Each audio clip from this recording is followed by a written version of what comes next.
on my roof. I will 100% I check it out. just got it done. Oh, good. But you should see if they did a good job. No, I will. I'll take a, so you'd be surprised. So I do roofs from time to time that like literally were done in the last 5 years, and they're like leaking in multiple areas. And I'm like, why don't you call the roofer? And it's like, well, they only gave us a 2-year warranty, and that's fine. Like, to each their own. And only give whatever you feel like with the warranty. But the issue is that there's no recourse for the homeowner, you know, because if the ROC requires at least 2 years for you to like be accountable for it. But if they're not be like, oh, that's obviously because things happen, right? The roof will leak, things will happen. Right. But if it's an install issue, like it was just installed wrong, or like the flashing is, just not tacked down right, I feel like even after warranty's up, sometimes you should take care of it, Yeah. I mean, if it's like, okay, that was just something that happened or whatever, it is what it is. But I don't know if it's missing the nails or yeah, it's like, okay, we didn't caulk that, or we didn't. Yeah. I don't know. It's like, because sometimes it's as simple as literally I've seen where, oh, I've got this really bad roof leak in my master bedroom or whatever, and I go and it's like, well, it's pretty simple where it's leaking, and they didn't put a base flashing on tile. You have a flashing above the tile, or I should say laced within the tile. Then you have a flashing below that is laced within the underlayment. And I literally see all the time they just didn't put one on the base flashing is what you call it. Why would that happen? Just we gotta get this done. Let's get it done. Let's be done. They'll typically, when you do like a tile roof, for example, So it's like cutting corners. Maybe not necessarily cutting. It could be negligent, or not negligence, but it's like they missed it, right? Okay. We all make mistakes. Overlooked. Yeah, it could be overlooked, but yeah, I mean, sometimes it's cutting corners.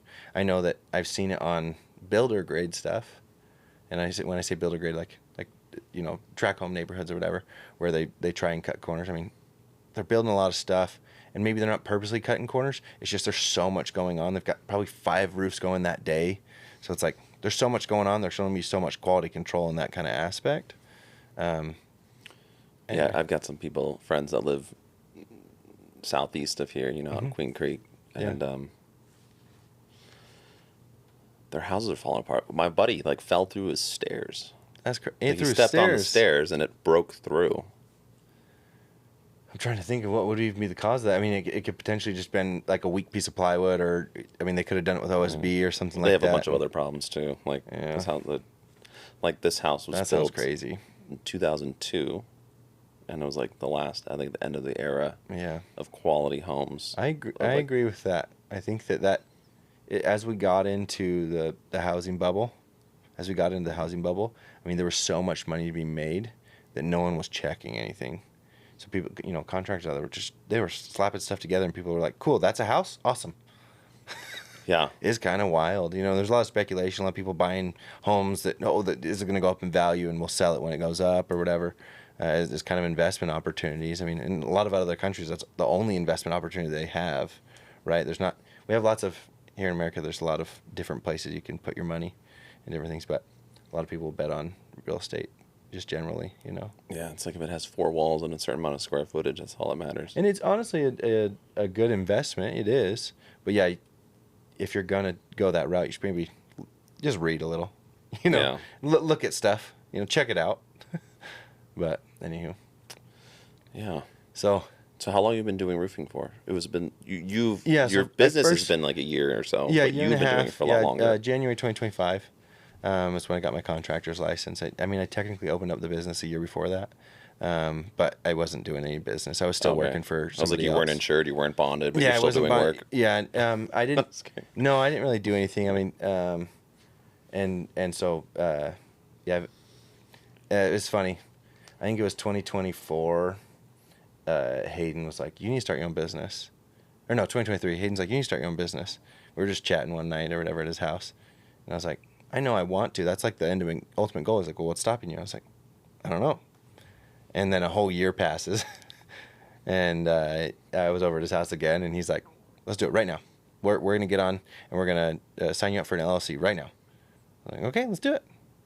He's like, because if this is your end goal, this is your ultimate goal, you need to start making moves towards it. And so I was like, okay, let's do it. And then I still was a little just scared, honestly. What worried you about it then? Just I don't know, like being the person that all of it relies on, The responsibility. Like, there's no more paychecks, right? It's not the business could have a good month and a bad month and you still have a paycheck, right? And so it's a little different, a little more risk, a little more stress maybe in that aspect. But I've learned pretty quickly, if you're doing good work, the work kind of rolls in. You be honest and you do right by people, and people hear about it. And because I'm pretty much just word of mouth right now, and I don't really do any marketing. There's a lot of roofing companies. So there's a ton of them, and a lot of them, it's like door knocking. That's the way you get more business. I mean, they do a ton of marketing too, but it's door knocking, and they're going in and they're knocking everyone's door, and it's just a numbers game. I mean, when you're going through an entire neighborhood. I mean, you think about your neighborhood, how many homes you own, 2 of them, right? Right. And you're in this neighborhood, right? So there's so many homes in each neighborhood. So it's like you're bound to get some of them, if you're knocking all the doors, right? And so it really just comes down to having boots on the ground in the door knocking game. But I have a hard time with door knocking. I tried to do summer sales one summer. I did it for Vivint. And it was a good experience. I'm very grateful for the experience. I realized I do not enjoy door knocking because I like doing roofing because I like helping people. I like providing something that someone's like, oh, I'm so glad someone finally can take care of this, right? So like that's really interesting to me. But the door knocking aspect is like, I don't want to be intrusive. I don't want to bug you. I'm not a hard seller. I'm like, hey, you know what? Like literally, I had a guy this week that had me come out and take a look at property he owns, the commercial property he owns. There's 3 buildings on it, and one of the buildings he had talked to me about. He wants to do really thick foam and all this stuff, and he's like, but take a look at the buildings and look at the roof and see what's going on. That's the bigger building, and I'm like, as much as I'd love to do that work, it doesn't really need to be done. It's in good shape, and so I just told him that, and he's like, that's awesome. That was kind of what I was thinking too. I just wanted someone who's a professional to look at it, and so he's like, I'll be back in 5 years. Yeah, when it needs to be done. I'm not going anywhere. Give me a call. We can take care of the small one for now, and we'll move to the other one when time comes. But I think that a lot of people have so much going on with their business that I wouldn't say dishonest is the way that I would say it. Maybe they don't really care if it's really a need for you. It's more of you called me out here to do your roof. I'm here to do your roof. Like, here's what it is. And I'm happy to give a quote no matter what, but I'm not necessarily like, okay, this is what we're here for. This is what we need to do. I'm like, it looks like it's in really good shape. I mean, if you don't want to do it, we don't need to do it, You can save your money, and I can still get your price for it right now, so you can kind of have a ballpark, and in a few years we can rediscuss it or whatever, but you can at least kind of know what you're working with and stuff. But I like operating in that way. Yeah, like my 30-second pitch. Yeah. I used to do cold call sales. Okay. Like back in the day too, and it was like, yeah, it was just as bad. No, you actually gotten better. You've gotten better. Today was actually not that bad. Yeah, you did really good today. I was like, I'm just gonna go for it. Yeah, you did good. But I always feel bad, like, you're not supposed to sell to the group. Well, like, that's all I'm doing is selling to them. Like, everyone in the group can use my services. Well, I think the key isn't necessarily selling yourself, because I think in B&I, the key is informing people what it looks like if you need my help, right? So it's like, this is the type of help I can provide for you. So it's like, and then it sells if itself. you want to make more content for your social media, call me. Well, I think in your business, it might be better to be more like a storyteller. You just tell people, this is how I help so-and-so. You were talking after the meeting today, we were talking about that lady that went and spent 11 years in the mountains or whatever. Right, yeah. I'm like, that's incredible. That's a cool story, but if you weren't in your realm, you may not run into them, right? I could tell that story, huh? And so it's cool to hear, like, I don't know. And then just people thinking about, like, because they're creating social media content, the uniqueness, and they've got a story to tell.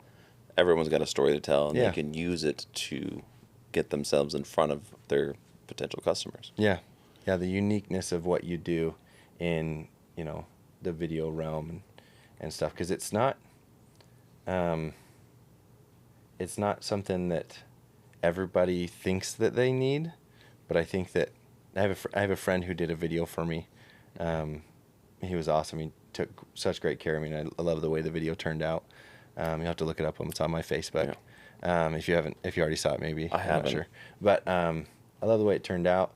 But I don't love that being in front of the camera. You know, I told you when we set this up or whatever, I was like, I want to do it because I want to step outside my comfort zone, because I think it's important to do things and challenge ourselves and do things that we're not comfortable with. That's how lobsters grow. Yeah, you said that, yeah. No, it is.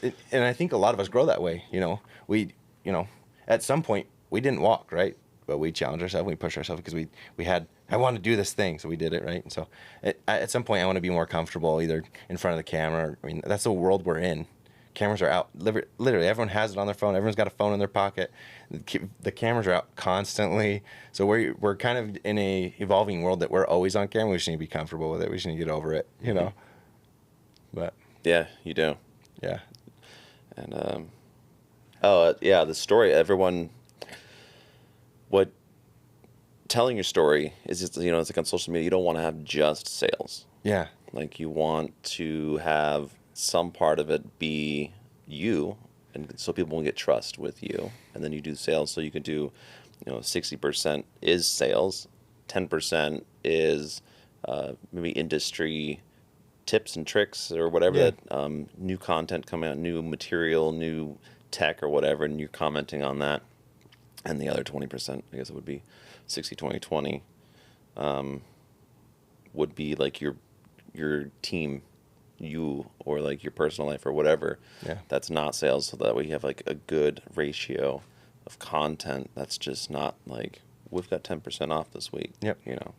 Well, I think there's a lot of, especially in construction, the service industry, home service industry in general, there's a lot of private equity that comes in and buys out. And, a lot of people are fairly against that, just because it's like, well, we all got to make a living and stuff, but there's these big deep pocket companies that are coming in and buying up, small family-owned businesses, because either A, they can't compete anymore because they've already bought other businesses and then they're just running the prices down.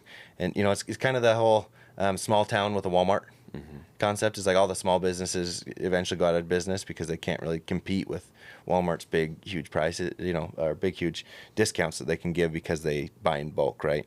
And so, I think being able to show the personal aspect of it. And so, that's something that's like, I was on a roof yesterday. I was like, I should have taken some videos of what we were doing, because we were kind of doing a little nuance. A tree had fallen on the house. And so we had to fix a hip truss and the adjacent jack trusses that are attached to that hip, because they had all split just in different places. And kind of being able to video the process, I think would have been really informative and or just cool to see for a lot of people, and kind of show what we're capable of at Ironwood Canyon Roofing. So it's like a tool everyone should have. Yeah. It's like that tripod that I've got that I bring to B&I. And then there's like a clamp one, so you can clamp it to something. If it's not, because you'll be on a roof, right? You don't. But, yeah. You should always be filming. It's just hard to get yourself out of that. Like, I don't know. I think there's some people that are just really naturally good on camera, and it's like, how do you feel so confident and comfortable? You don't have to say anything. Like, you just film yourself doing. Well, there's that too, and I guess sometimes I'm like, well, I think I'm gonna do it weird, and then I'll look at it later or whatever. I told you that I got that video on Facebook or whatever that my friend did for me, and he was so good and helpful. I'm like, you're doing great, because I would like analyze what I'm doing. I'm like, well, why did I say it like that? I didn't like the way I said that. Let's say it again. And he's like, I love the way you said that. You said that great. And then I look back at the video and I'm like, oh, that's painful. And my video turned out really good, like really high quality. And I showed it to my 8-year-old son at the time, because it was about September last year, and he had just turned 8. But I showed it to my son, and he's like, since when are you on TV? And I'm like, I'm not. This is just a video my friend put together for me. And he's like, this is a commercial, Dad. And I was like, you're right, it is. He's like, you did so good. And it's funny because just like, maybe sometimes we critique ourselves or we get like self-conscious or whatever. And I think it's good to to do those kinds of things. Because when people can see that you're just a real person, you're out there doing services that help people, you know. Exactly. So, What are your what were like, so go back to like the beginning. You got your LLC, and then yeah. like what were like the three maybe biggest struggles getting going? So I kind of, I would say maybe picking a lane. So I knew I wanted it to be just roofing, but I got my contractor's license because I didn't want to be limited. So it's not just a roofing license. I have my contractor's license. I have my KB2, which can do residential and small commercial. Because there's like, you know, a lot of things like that. For example, this job that I'm doing that we started on Monday, for example, if I was just a roofer, there's a little too much there going on when it comes to the framing and stuff like that I wouldn't be able to do. Because a tree fell. Just with a roofing license because of the truss system. Is that the one the tree fell on? Yes. Okay, yeah. right.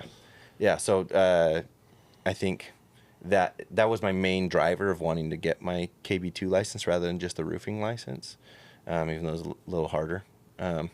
But because of that, last year I was like just getting going, and I kind of thought it would be easier to like get started and get leads coming in and stuff. But like I kind of like started, and I have great support from friends and family and stuff. You know, like the first job I did was with some friends that I'd worked with at a different company and stuff, and they were super awesome and were like, "Hey, oh, you're doing your own thing? Cool. You should come do some stuff for us." You know, it was really cool, but it wasn't really roofing related. It was just kind of like, you know, just general construction stuff, right? And so I'm really, I ended up being like too broad. And I'm like, that's not what I want. And so I think kind of getting myself focused, because I ended up chasing a bunch of leads that were like, a lead's a lead when you're just getting started or whatever. But I was like, it is. this isn't even a job that really I want to do. Like, yeah, I'm sure I know there's money to be made, but I don't even want to be I have zero desire for this job. And so figuring that out, and then, you know, kind of I'm going to say the business operations of things. Like, I only recently started offering financing, for example, and it was more something that's like, someone brought it up to me, like, if you needed to buy a new car tomorrow, would you be able to just pay cash for it? I'm like, I mean, maybe, but like, likely I would probably finance it. He's like, so do you think you should offer financing? And I'm like, yeah, I should. And so then I just looked into it, and I was able to get it set up really, really quick. Like, literally it took me like less than a few days to get it set up after I talked to them. I was like light bulb went off in my head. I was like, why am I not offering that? Because even people that could pay money for it, why not get it financed? You know, we kind of live in that world that, you know, everyone finances pretty much everything, and it just helps you to be more a little cash fluid, you know, and things like that. But it kind of opened my eyes, and I was like, and I'm thinking back last year, I'm like, it's hard not to overanalyze what I do and stuff. And I'm like, if I would have been offering that last year, how many more jobs could I have done, and been a better service for people? Because there's just, you know, sometimes it just doesn't make sense for people to pay cash for things, and sometimes people don't have it, you know. Yeah. Especially when it's come to a big ticket item like a roof. Right. And you kind of need it. Yeah. And if you can't finance it, then yeah, they'll go to someone who can. Exactly. Dang. Exactly. Even if they're more money, they don't, because it's not necessarily, because oftentimes it's all within the same realm. If it's drastically different in pricing,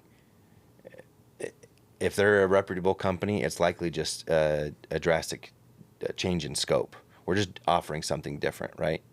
If it's too different in pricing, we all kind of, you know the industry standard of what things are going for and stuff.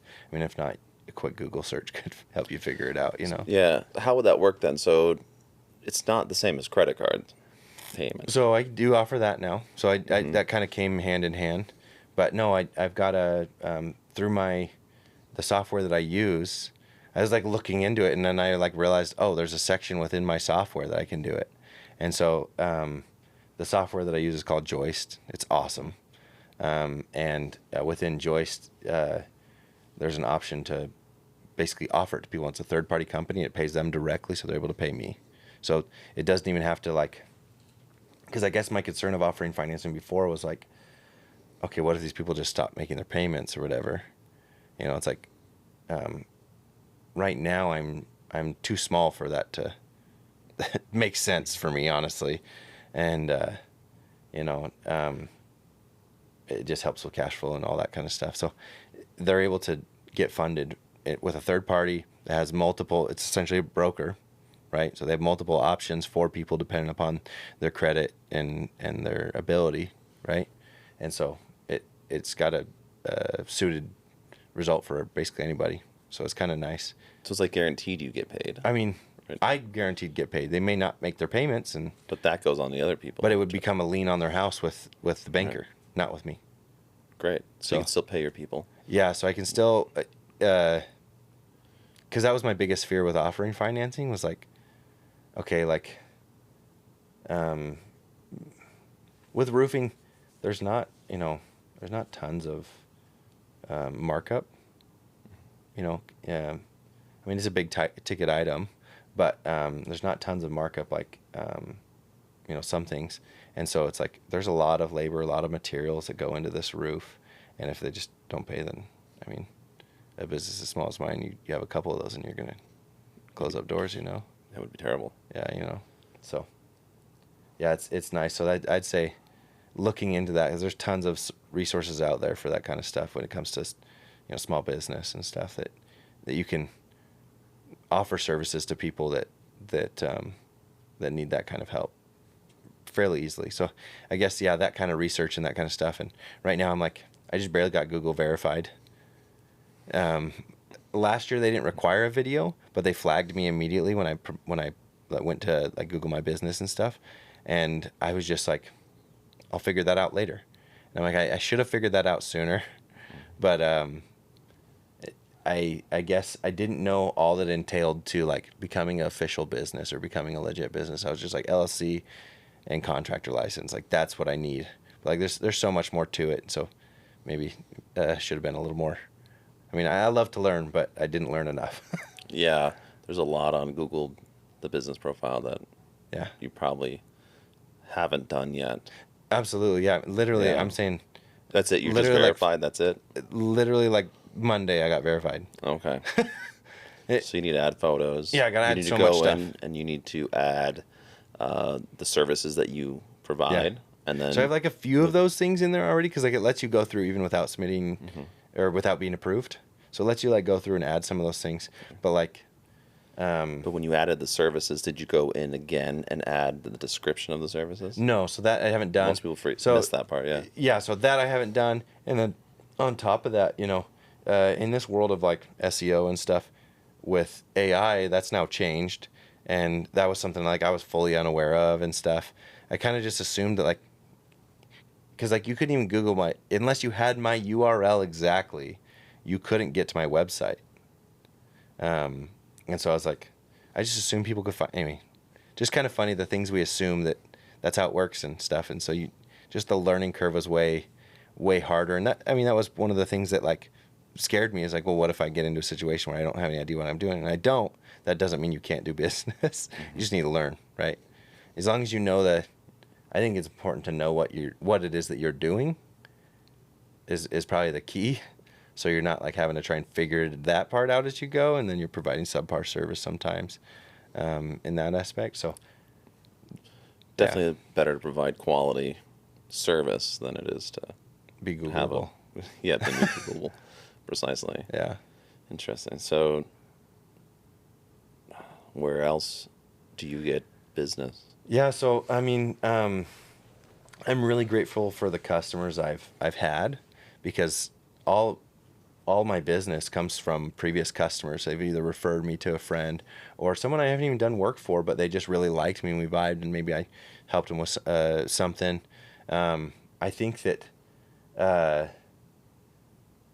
things like B&I are great because you can create relationships, and oftentimes the relationship is more important than the fact that you've helped them or done a service for them. So if someone bought something from you and they enjoyed that experience, cool. They might not think anything of it, but if they have a good relationship with you, they're going to be way more likely to refer you. So I just try and do my 100% best every time I do a job or a service, and then I think that people see that and value that, so they tend to refer me, and that's what it's been, and I'm grateful and kind of baffled that I've been able to just referral based, but it's been really good. What areas are you servicing? Any of the Phoenix metropolitan area. How far will you go? I mean, it kind of depends on the job. If we're talking a tiny little repair, I'm probably not going to go up to New River for that. It just doesn't make much sense. It's really far, and I'd have to charge way too much. It makes a lot more sense to just find someone in New River, But, if we're talking a regular roof, just a full roof or something like that. And yeah, I'd go to New River, I'd go down to Casa Grande, I'd go over to Tullison, I'd go out to Superior. There's a lot of areas that I would go that and you kind of have to in construction or in the service-based industries, until you're like really well known, you've been around for forever, you kind of have to go wherever you can get jobs, and so yeah, I'll have people all the time like, do you service this area? I'm like, I have no choice but to service that area because I'm too small to really turn that kind of stuff away. My old neighbor did carpets. Uh-huh. He cleaned carpets, and he would put the signs out on the street corner. Yeah. And he said those did pretty well. Yeah, so I tried a little bit of that,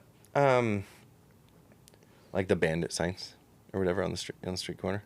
Yeah. And I think there's a lot of competition in that market.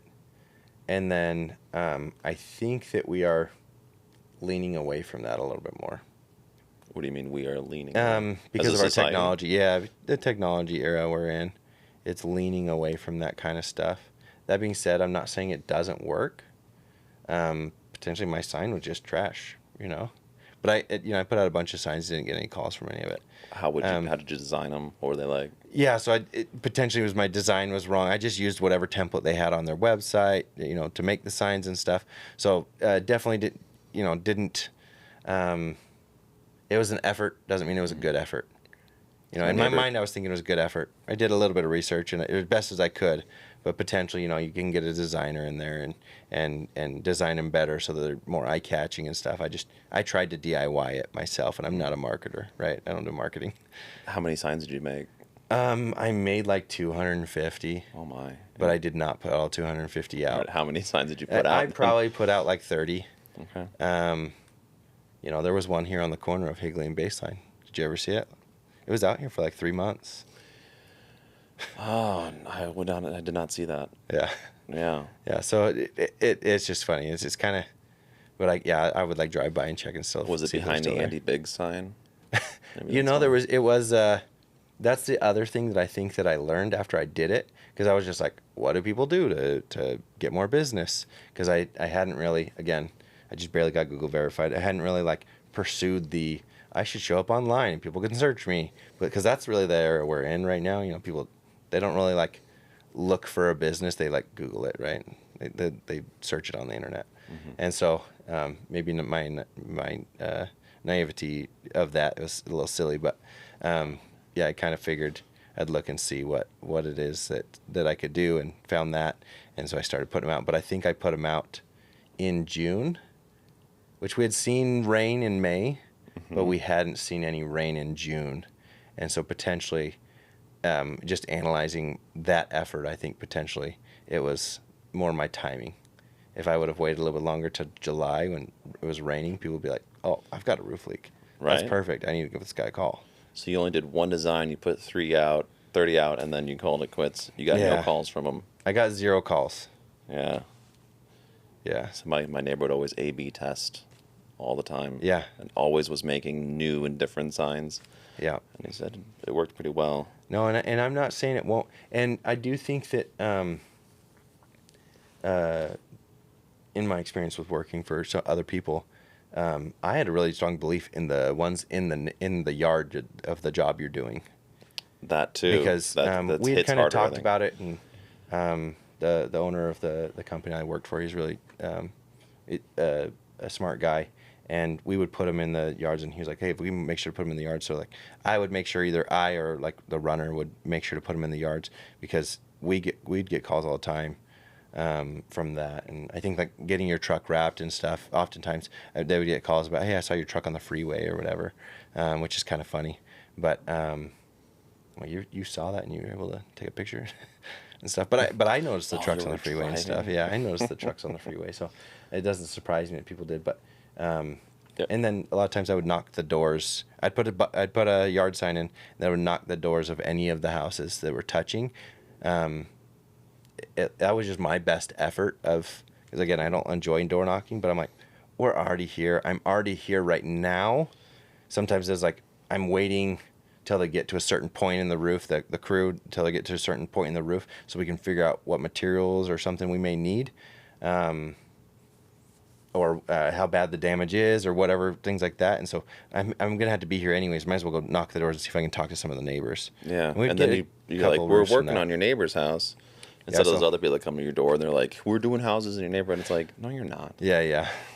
Well, it's funny you say that, because in door-to-door sales, they taught us to do that. Like, we're doing the house, we are doing some houses in your neighborhood, and if we can get you on, that was like the pitch. If we can get you on, we can give you a discounted rate or whatever. And really, we had like very minimal ability to change the price and stuff. But I do think that is something, and even just like the courtesy of like, hey, if you have any issues, or if you need anything, or you have a question or something like that, or maybe a concern, here's my card, give me a call. Because like sometimes like, oh, the guys are parked in front of my house and I can't get out or whatever, or just something simple like, they're up on the roof, they can't hear me, they're hammering or whatever. I don't feel comfortable trying to get around and get their attention or whatever. I'd just rather call the number I have. So even if it's not business, it's just a courtesy. So I like that. Exactly. Yeah. Let's see. What's your phone number? 602 Oh, 602. 816-4171. 602-816-4171. Yeah. All right, let's see what happens here. See if I can make your yard signs better or easier for people to get a hold of you.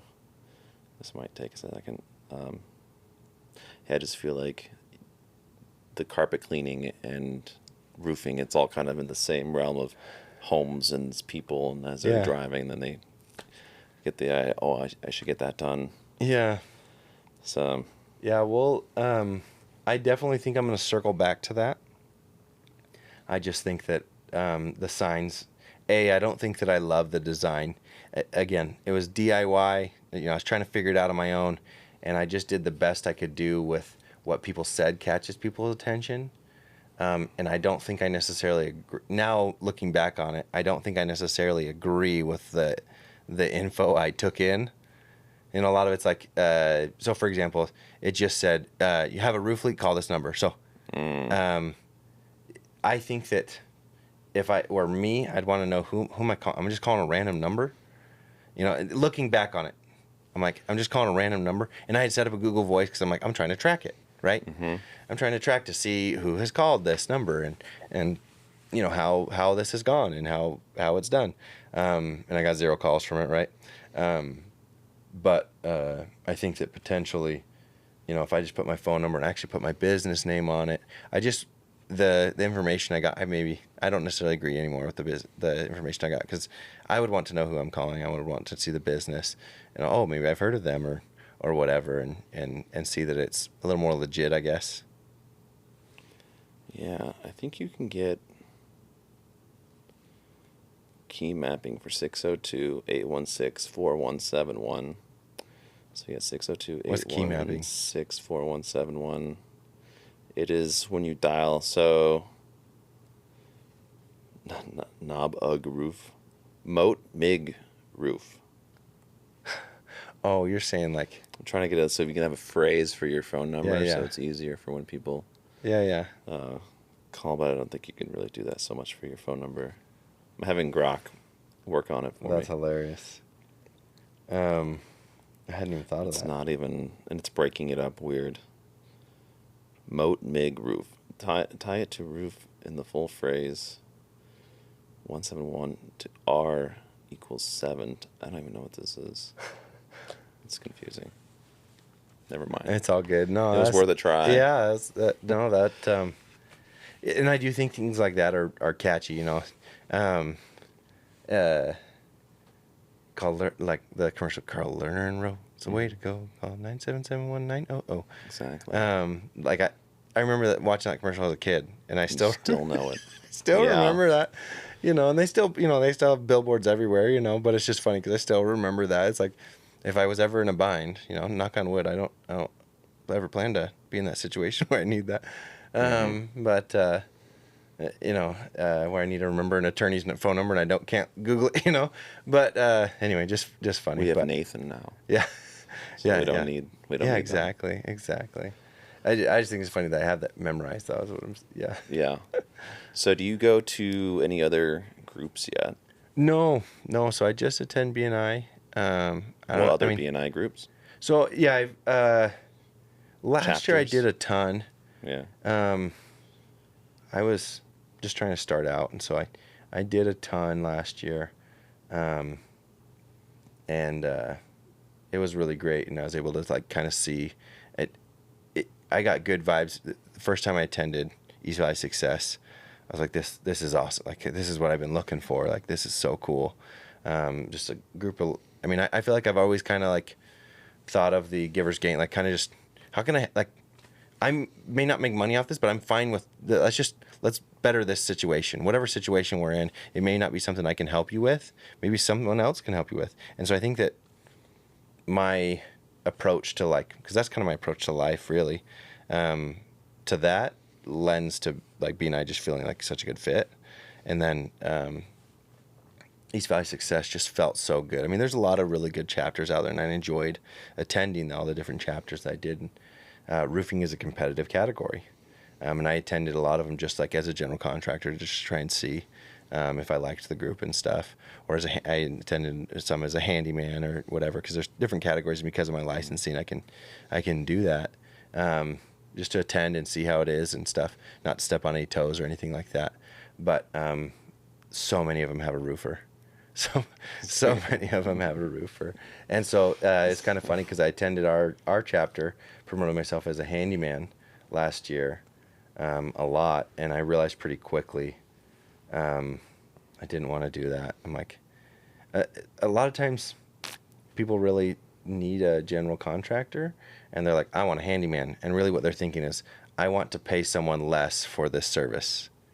And all of us, you know, money's hard to come by, and all of us work really hard for our money. We want to, stretch that as best we can. And so I'm not blaming anyone for that mentality, but I'm just like, I'm going to do it myself. Yeah, so a lot of DIYers are the ones that are like, I want a handyman. I just want someone who will do it for me because I don't have the time, but I could do it myself if I wanted. Whereas a handyman's more, in my mind, it's more like just button up a few things or just do little things, but like people would, as a matter of fact, the first I'm gonna say big to me at the time the first big job I got was a referral from BNI. I had attended East Valley Success. I had gotten a referral from Beehive Cleaning, Okay. and they're not a member of our chapter anymore, but I've seen their vehicles. Super nice guys over there. But I'd gotten a referral from them for a customer, and it was technically, a handyman shouldn't have been pitching that job because it was there's certain, I can't remember the number now, but I think it's like a handyman license, you can only go up to like $3,000 or something. And so this job was way beyond that. And so it's like, I don't know how a handyman would have done this, but because I'd promoted myself as a handyman, I was able to get that job, and it kind of really helped springboard me into being like, okay, I can do this full time and stuff. And so I'm grateful for the time I spent promoting myself as that. But I do need to circle back to other BNIs to promote myself as a roofer. There's a lot of BNIs that don't have a roofer, especially the smaller chapters. The larger chapters pretty much typically have a roofer. I mean, a lot of larger chapters have all of the bases covered almost. When it comes to like the standard stuff that you see in BNI, but there's so many new chapters out there, so I definitely should. I definitely need to. There's be one thinking about on Higley in the 60, at Rudy's. Okay. On Thursdays at 7. I think someone told me about that one. That's a good one. Yeah, yeah. Yeah, it's small, Yeah. but they pull like huge numbers. Yeah, that's awesome. Good for them. Yeah, and then there's one at Actually, 9. So you can actually go to that Skip one. told me about that one. That's right. Skip's the director of it. Yeah, yeah. Yeah. Skip told me about that one. He's like, So- you should come. You should go. Yeah. Yeah. No, I should go. I'll go if and you there's go. one at 9, so you could just go and hang out and stay The same there. place? Same place. Oh, that's funny. There's 2, 7 and 9. That's funny. So Is Rudy's even open at that time of day? no, So they're just they're renting it getting out. ready. They're just renting out the to space. open. That's cool. They actually, well, they're open.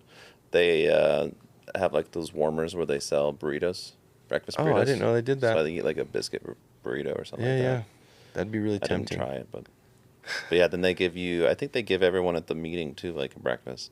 Oh, very cool. I really should go there and get breakfast. You know where I went and I really liked their chapter.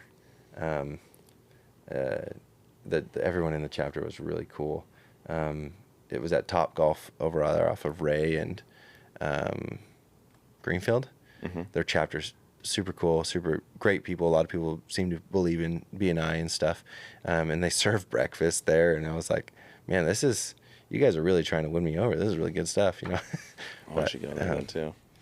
I figured like when we went to the Rudy's one, there was like 4 or 5 of us. Yeah. From our Yeah, chapter, mobbing in there. That's And, like awesome. we almost doubled their numbers. Yeah, yeah. Because it's a small one that they're trying to build, yeah.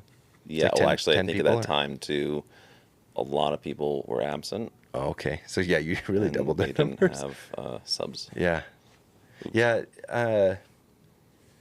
I think there's something to that. Like, when they're just barely starting out the chapter, sometimes they don't even, like, take attendance or that kind of stuff.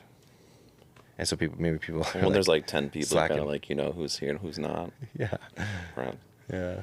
I feel like we should like half of our chapter should just all go to Yeah. another chapter. Yeah, we'll go together. Just Yeah.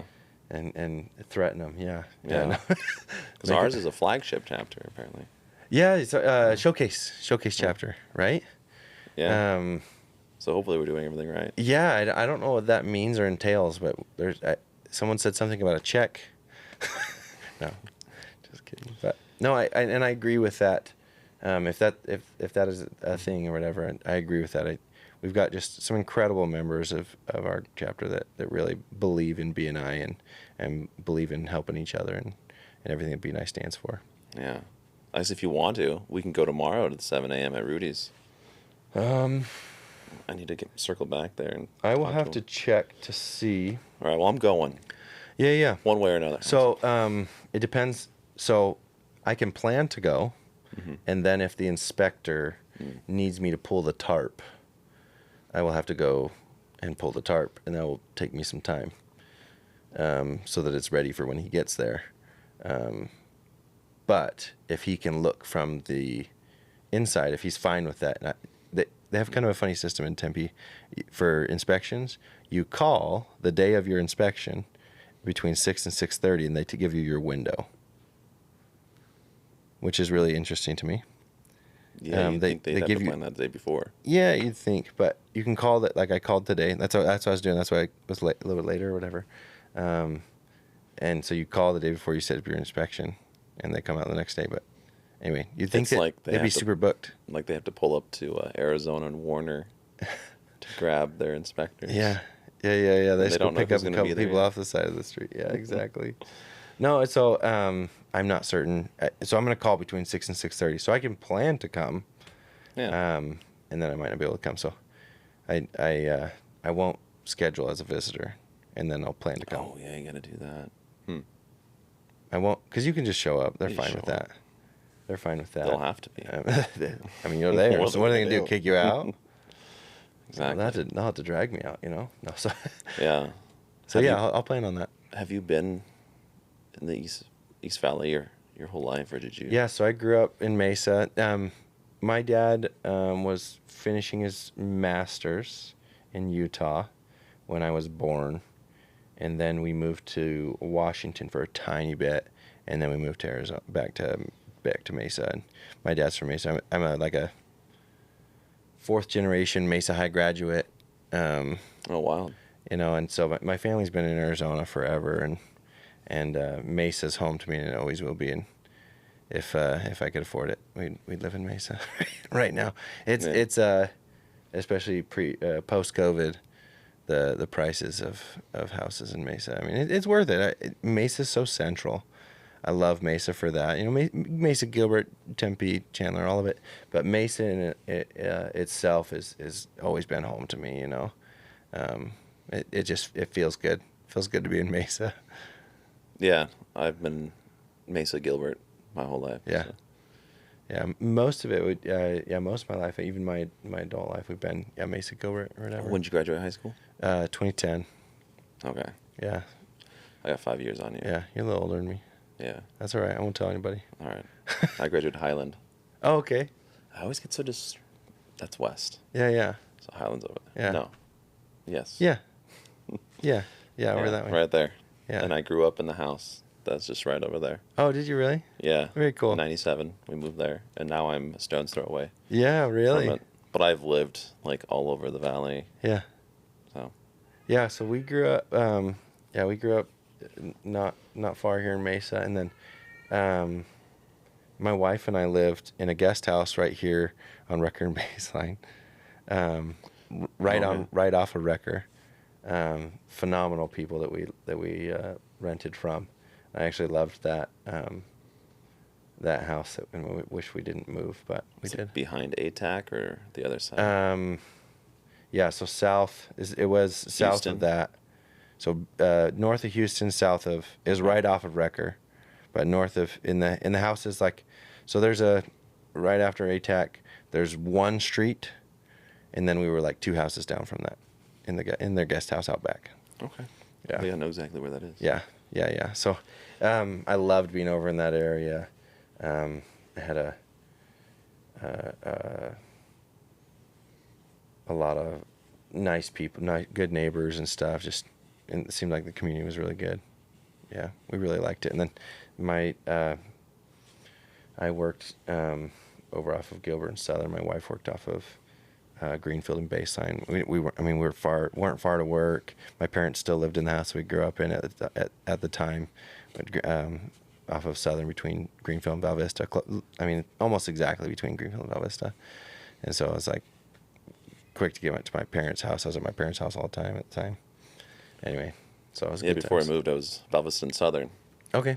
Yeah. Yeah. So I didn't move very far. Yeah. Yeah. Yeah. So and when was that? When did we move? Yeah. 97. Yeah. So you moved from Val Vista and Southern in 97. So we were neighbors for like a year and a half, maybe. Pretty darn close. Year and a half. Because I was right over there. I think we moved in 95 or 96. Maybe in spring 96. Now that I say Okay. that. But you were like 4. Yeah. No, we wouldn't have been 4 or friends. 5. Yeah, you'd have been like, he's a baby. And Yeah. you're like a 9 or 10. Yeah. I was like 10. Yeah. So, do you read? I wish I tried harder at that. So I listen Okay. to audiobooks and stuff, but I don't read as much What's as a good book? Habits of Highly Successful People. Say that slower so sorry. people can understand. 7 Habits of Highly Successful People. Okay. Atomic Habits. I really like. There's some in the weeds books that I really like. One's called Visual Festations. I'm gonna my Okay. favorites, and I wish my memory was better for this kind of stuff. And I just like threw it on you. I could quote the book better than I could Say the remember title. its title. Yeah. Which is embarrassing. But But what's one of the good quotes Um, or general idea of? Norman Vincent Peale is his name. How to Be Happy Before Success. It's more of a, it is by Earl Nightingale, a motivational speaker from the early 1900s, or maybe mid 1900s. I don't know how long he spoke for. He's one of my favorites, and it's really like an hour and 20 long if you're just listening to it. Oh, I can do that. Yeah, you could totally do it. But he says the key to happiness is work. And he talks about one of my favorite things is he talks about the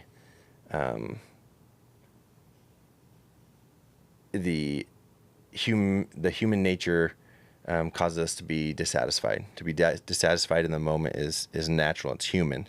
That's what pushes us to do bigger and better things. That doesn't mean we can't be happy during. So being dissatisfied and being happy can go hand in hand. It doesn't have to be dissatisfied and miserable. We can be dissatisfied with where we're at and be pushing for more. And I really love that about that book. It's like having purpose, finding your why, and then putting it into the work. Yep. Moving forward. Yep. The Power of Positive Thinking by Norman Vincent Peale. That's a mid 19 book. What's that one about? A lot of it is just about mindset, and he talks about power of positive thinking. Like you can make yourself sick with worry is one thing he talks about. He talks about a lady who was married. I'm mixing up the two. I literally listened to him. It's in a playlist, and I literally listened to him like sequentially. But I'm mixing up the books or whatever. Again, I'm not good at remembering the title and remember which book. But yeah, essentially the mindset, you can like make yourself sick with worry and stress and stuff. Like literally, we can create sickness, but we can also create powerful, positive things in our life by believing in ourselves and trying to find the good in things that we do. Another one of my favorites is The Richest Man in Babylon. Okay. George S. Clausen. And it's more the prudence of that book. Teaching yourself that just because you can doesn't mean you should. And teaching yourself that the self-control of savings a little by day or whatever. Because it doesn't just apply to money. It can apply to the way you operate in life, which in turn helps you to have more money and to feel more comfortable. Another one of my favorites is, what's his name? Rich Dad, Poor Dad. I can't remember his name, the guy who writes it, but great one. Where is it? I have it on the shelf somewhere. Yeah.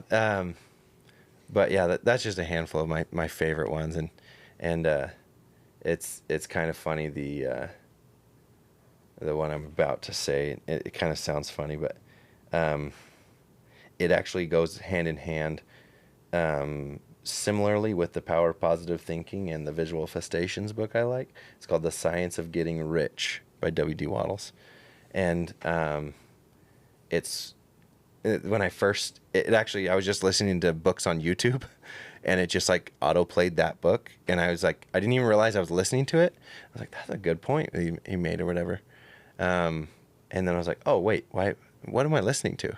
And then I realized, I was like, this is a good book. I'm gonna keep listening to it. And it's a pretty short one. I think it's like 2 hours too. Most of the books I listen to, I wish I had more patience. And it's good with the audiobooks because a lot of times you can just like pick it up next day or whatever. Like the Atomic Habits one. Typically, it's not a one-day deal for me, even though it probably should be. It's a fairly small book, but it's an awesome book. I've got 5 Audible books that I'm halfway through, and like it's tough. No, it is, and I think the ones that really resonate with me is like, because I think that typically I think I lended myself to self-doubt and like not seeing, or maybe not being happy with where I was at because I felt like I was letting myself down, instead of making that the reason to push myself to do better. It led to the reason of my negativity and my anyway, so I'm in an attempt to correct that and fix that and maybe see life through a different lens, maybe not necessarily rose-colored glasses, but maybe adjacent, where Tulip. Yeah, Glasses. yeah, maybe tulip-colored glasses where you can be realistic, but also shoot for the moon. Try give it your all, and at the end of the day, if it doesn't work out, it's about learning to be happy with the result instead of beating yourself up with the result. And so you don't try because you're too afraid you're going to beat yourself up with the result, or it's not going to turn out good. And again, that comes back to one of the first things we talked about, which was, why didn't I start my own business?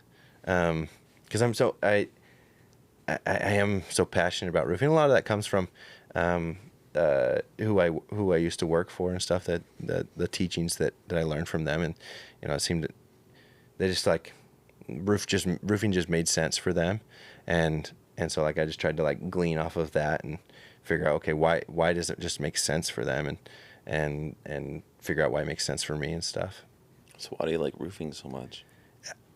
I think so. I like building things generally. I like problem solving. I love a challenge. My brother-in-law gave me a really good compliment.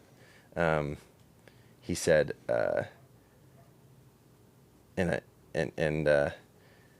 this was not long ago. He said something to the effect of, if there's ever something that's like hard or like uncomfortable to do, we know Tanner will take care of it or whatever.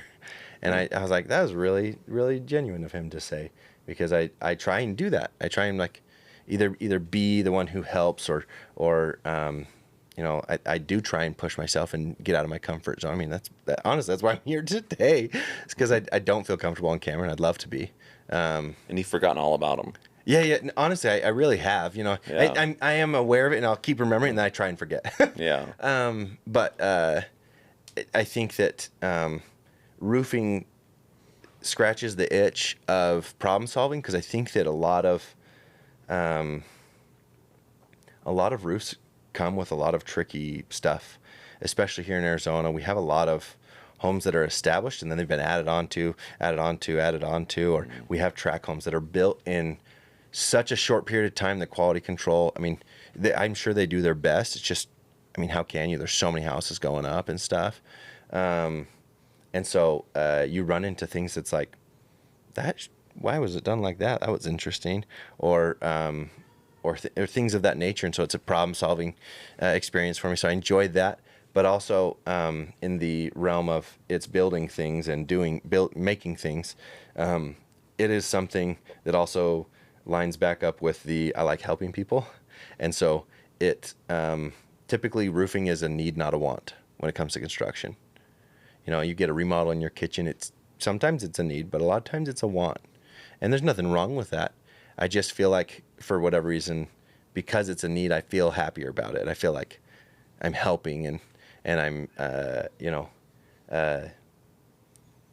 said the phrase, everyone's heard the phrase, a roof over your head. A lot of times we take that for granted or whatever, but it really does help us have some sort of semblance of peace. To quote the Earl Nightingale thing I was referring to is, if it weren't for discontent, we'd still be squatting in a filthy, drafty cave, right? So we've always, even in caveman era, we've always wanted a roof over our head. Rain's uncomfortable, it makes you cold and wet, and it's not very fun to be wet and stuff like that. And so a lot of times we take for granted that our roof really helps a lot with that, and so until you have a roof leak, and then you're like, man, I really need this to be gone, because it's stressful. So I like being the one who can help alleviate that. And maybe Debbie said today, I really liked Debbie's compliment. I'm a natural teacher or whatever. I can't remember exactly what she said, but it was really nice of her to say that. Because I do think that I have that in me, that I don't want people just to be like, I hope he's taking care of it. Like, I'm going to explain here. I'll show you pictures. This is what I'm talking about right here. And this is why I think it's a concern. It may not be, but like, if we can address it, it's going to be, I'll sleep better, because if I'm doing your roof, I kind of take that on as, this is my house now. And if something happens, it's on me. And I really want this to be done right, You used to wake up at 2 a.m. Did I tape down or secure that flashing? Yeah, see, I don't want that. Is it gonna leak? I see, I don't want that. And luckily, the storm we had on Monday was the first time I felt that, and that was only because it had temporary. We had to tarp that roof or whatever, and that's the first time I've like felt that, because I'm very confident in what I do and in my level of quality control, because I'm a little bit of a stickler on the way things should be done, and maybe a little particular in certain ways. But I think that it ends up with a superior result because of that. So Now, you were talking earlier about a type of roof. It was like the walk deck. Walk deck. Yeah. A really Well, that's like when you can go walk out on, Yeah. and it's like for your balcony or love something walk like that. decks. In Arizona, if you have a 2-story home, or even if you just have kind of a unique home that you have some sort of way that you could like get up on the roof easily or whatever, and you've got views. I'm like, Arizona, I know people associate Arizona with just heat, but like, you've been here all your life. Really, we've got like 3 months of kind of miserable. The rest of the year, like, it's pretty stinking great. And even in those months of miserable, the tail ends of those, it's like nice in the evening. You can go out, or in the morning even. You can go out, sit on your deck. Morning is great. Yeah, mornings especially, after it's cooled off all night long and stuff. And beginning of June's not terrible in the morning, you know. Especially with the weather now. Yeah, it's going out. It was like amazing this morning. Yeah, I was out this morning. I've been out early. Tomorrow we're gonna have like 70s. Ah, Yeah, so tomorrow's gonna be great. So I'm really like, excited for tomorrow. if I put a door there and I go out, like I don't know why most patios then aren't like. So do you have a patio right there? There's a patio roof right there. Yeah. Yeah, so there's certain things when it comes to structural integrity. So like we might even have to put footers underneath the pillars. So we have to like revamp it and get some engineering done and that sort of thing. But absolutely, we could totally put is it HOA? Yeah. So potentially there's some sort of rule against that kind of stuff.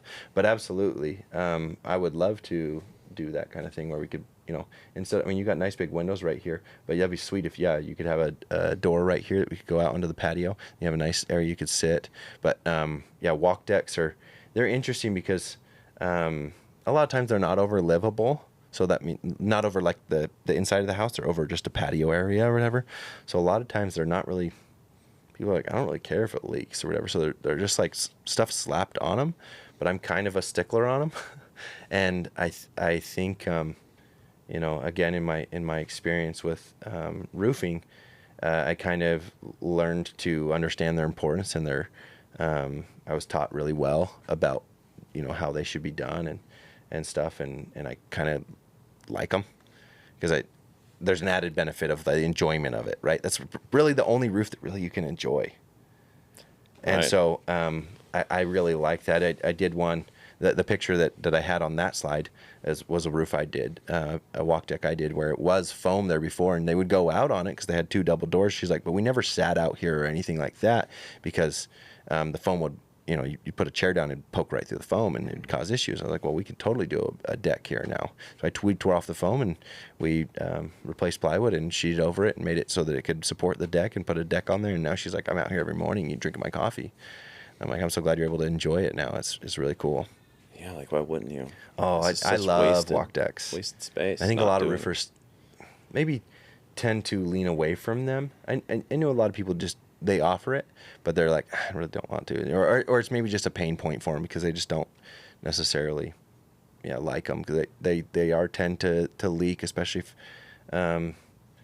you have someone inexperienced applying them and or the prep is really important. The seams, your plywood hits in seams. So if you don't either prep those seams well, or if you have old plywood and you're trying to just coat over old plywood, a lot of times that can be an issue because the old plywood delaminates. The glue in the plywood is it has a lifespan typically, and in the heat here in Arizona, it'll delaminate, and those layers will delaminate, and so the plywood can go like this. It'll crack that walk deck, and you'll have leaks super quickly. And so replacing that plywood with tongue and groove plywood is super duper helpful. So you put nice thick 3/4 tongue and groove plywood. It's not going to bow between. It'll flex a little bit because that's what it does, but it's not going to bow aggressively between your rafters or anything like that. And it's going to be a really solid system for you, and you can enjoy it for years to come. It doesn't matter what size. No, you can do it on huge areas. You can do it on small areas. It tends to be more costly on smaller areas because typically it's like, so it comes in 5-gallon buckets typically. And so it's like the bucket can do a square and a half, or which is like 150 square feet, right? So it could do, and 150 square feet can be pretty quick. That's a 15 by 10, right? So it can be pretty quick that you're filling up that area. So if you've got just a tiny little patio or whatever, it's like, okay, is this really worth doing that too? So It'd be worth it. yeah, no, I mean, I think so. I think that walk decks are just super underrated, especially here in Arizona, where we have just good weather for a majority of the year. Maybe it's just because people don't want to be staring into their neighbor's backyard so much. So there's that with HOAs, especially. Typically HOAs are in tighter neighborhoods, so yeah, you're staring right into someone else's backyard. Neighbors don't like that. You don't like that. It's awkward or whatever. Or I could just look out the window. Yeah. And Yeah, I mean, exactly. You do the same thing, just they can't see you staring at them, so they feel better. Which is, yeah, they Maybe feel you better, feel but better. it's not better. It's not better. So yeah, when it comes to a 2-story house like this, it's like, yeah, it's pretty cool. Yeah. Let's add one for you. Let's do it. Just instead of crawling out the window like I used to do. Yeah. Yeah, anything else about roofing? I don't know. Shout out to your mom or something. Yeah. Shout out to my mom and dad, my wife, my kids.